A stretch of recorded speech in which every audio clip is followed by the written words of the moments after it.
Well, as you're getting ready to pick out those Halloween costumes for yourself, your kids, for some of us, we like to dress up our pets. Sometimes the pets don't really like it as much. Joining us now with the SPCA is Erica Chandler. And Erica, let's talk about costuming with your pets. First of all, what are maybe some of the do's and don'ts? Absolutely. So costuming your pet can be super fun any holiday, but especially Halloween. And you want to just look out for some signs that your animal is stressed, right? So putting them into tight costumes may cause them to not have the ability that they once had, which can cause them to be stressed. And you'll notice that they might not be moving around as much. They may bark, meow, give a growl. You never want that. But just paying attention to the body language of your animal. You know them the best. You know when they're upset. So just listening to that. But if they're comfortable with it, maybe get an outfit that's just a little bit too big so that they have all that room to still run around and jump up, whatever they want to do. So staying along the parameters of that. But it is always super fun. So, be creative, but maybe not keep them in it like too long, maybe just for a few pictures, just a couple pictures, just and then give them on social media. Well, when it comes to some of these costumes too, are there any kind of like choking hazards or things like that we need to be aware of as we're picking out some of these costumes?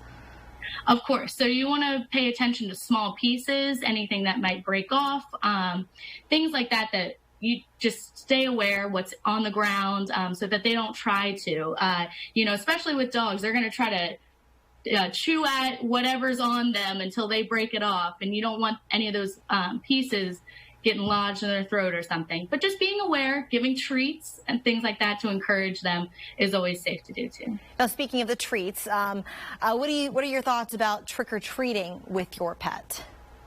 So we encourage that you do not bring your animal along for trick-or-treating, only because it can be a stressful moment. There's so many people outside, and there's so many people in different costumes that they may not recognize humans, now they see all monsters.